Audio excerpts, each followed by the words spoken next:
In this week's video, I ask a very important question. Are you kidding me?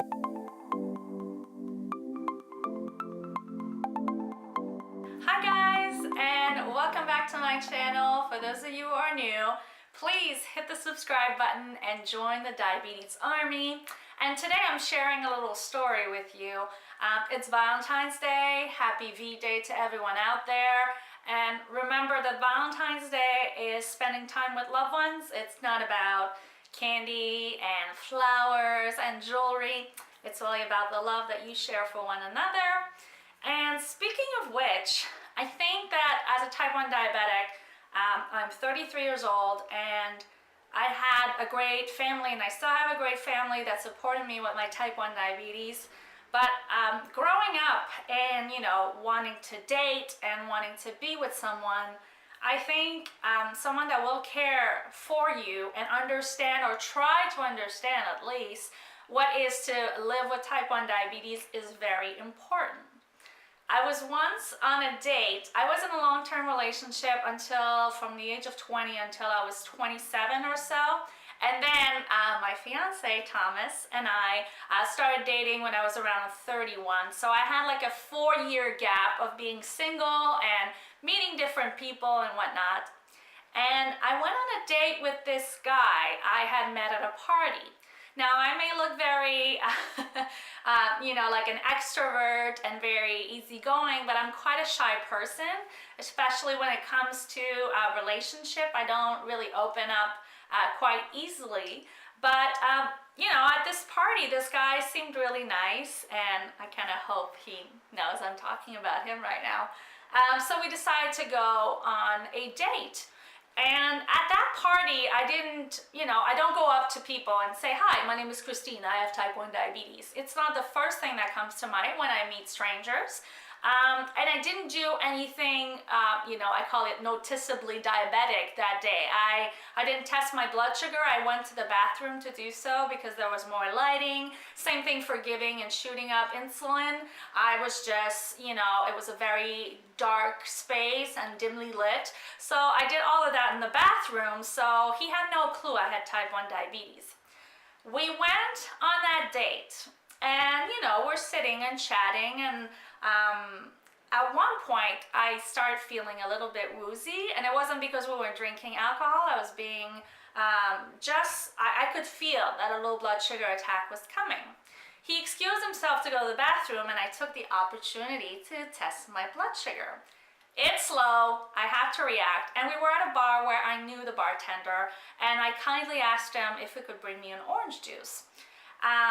When I got the orange juice, the date came back and was like, "Oh, you've switched up gears, we were drinking wine," and he's like, "Now you're having a cocktail." And I explained, "I'm not having a cocktail, I need to fix my blood sugar because I have type 1 diabetes, and basically I don't want to die on this date." And then he goes on about how I have type 1 diabetes because I want to be sick. That type 1 diabetes is a mental thing. He went on to say, I live in Montreal, so he spoke French. Disease in French is maladie. And mal in French means hurt or ache, and a dit means has told or has told you. So he's basically telling me that my disease has told me that I should be sick, and therefore I am sick because I want to be. Now, I don't think I was ever this blunt with someone. I know that people are clueless sometimes about diabetes or a bit ignorant, and that's why we're here, to give out more information, more awareness on it. But I was completely shocked. I think I went like this, like, "Are you kidding me?" Like, I did not understand what he was saying. I looked at the bartender, who I think was as stunned as I was, and I said to him, "So you're saying it is my fault?" And then he went on to say, "Yeah, and I don't think I can see myself dating someone who accepts to be a diabetic." like, is he serious? Is he dumping me because of that? And I would not allow it. So I said to him, you know what? Diabetes may not be curable for now, but it is manageable. But one thing that is for sure is that your stupidity will never be healed, and you will forever remain the idiot that you are. And I walked out. And I remember I hadn't paid for my orange juice, so I walked out and waited outside until he left, and then went back in and paid. And the bartender could not believe how idiotic he was about this.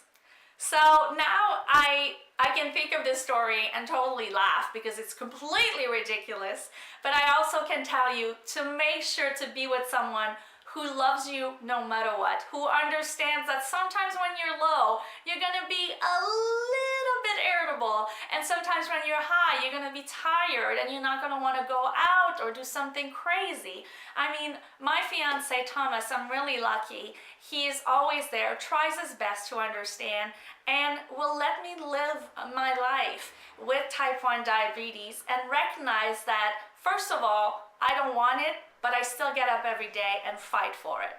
So make sure that you're surrounded by people who love you, and not only today on Valentine's Day, but all year round. And please be kind to one another, love one another, and remember that life is sweet, even if you have diabetes. I hope to see you guys in my next video, and until then, take care of yourselves. Bye.